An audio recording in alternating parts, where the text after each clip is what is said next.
many of us, of course, we're not going to put our advertisement in the beginning of the video because that's going to throw somebody off. Man, you already advertised it with me. You know, this advertising, let me click off. So if we want them to see the advertisement, we have to keep them until the advertisement comes, right? So we're not going to interrupt them in the middle because we don't want to turn them off.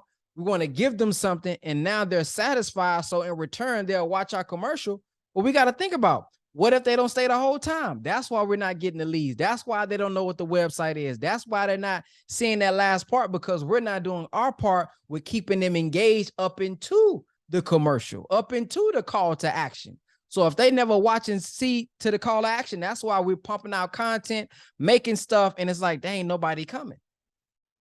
So with the podcast, when you're doing your podcast and all that, now that's where you get your 3 to 5 videos a day. You may get that. You may get you 2 times a day because you're taking your long form content and chopping it up into short form content. But for YouTube, you may get away with once a week, twice a week. Now you got to figure out how free you are and what you can do and how long it takes you to create B-roll. But on YouTube, you want to make sure it's quality. You're going to be reaching new people because YouTube is an open platform. People are searching for stuff every day. So if you got the right keywords, people are going to be discovering you. But that video, like you said, needs to be a little bit more quality, and it needs to retain them as much as possible so that they even see the commercial that you have.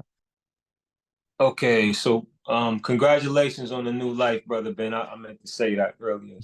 But one thing that I got even from your video too is that going back to not lecturing or not telling but showing.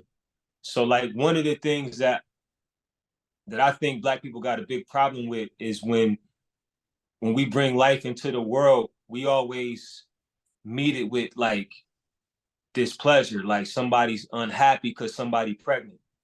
So to see Black people happy because a baby's coming, like that's different even in like regular life, let alone looking at it on social media. So that's a big thing. And it wasn't even, I don't know if you did that on purpose or you just like not just naturally happy and you didn't think about it like that, but people need to see that. Because I've even seen children.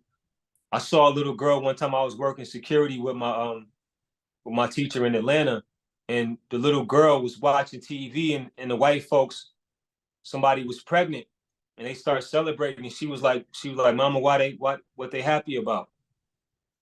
And wow. She was like, "They having a baby." She was like, she was confused because she thought they were supposed to be upset because that's all she ever seen was Black people be like, "Oh my God, now girl, how you gonna take care of a kid?" and all this kind of stuff. So that's really good to see. But in terms of the actual class, I got a lot from it because like you was talking about the retention, and it reminded me of like school. And a lot of us, especially as Black men, we not really entertained by the school, and they just talking at you all day long. So a lot of us will drop out before we get to graduation time.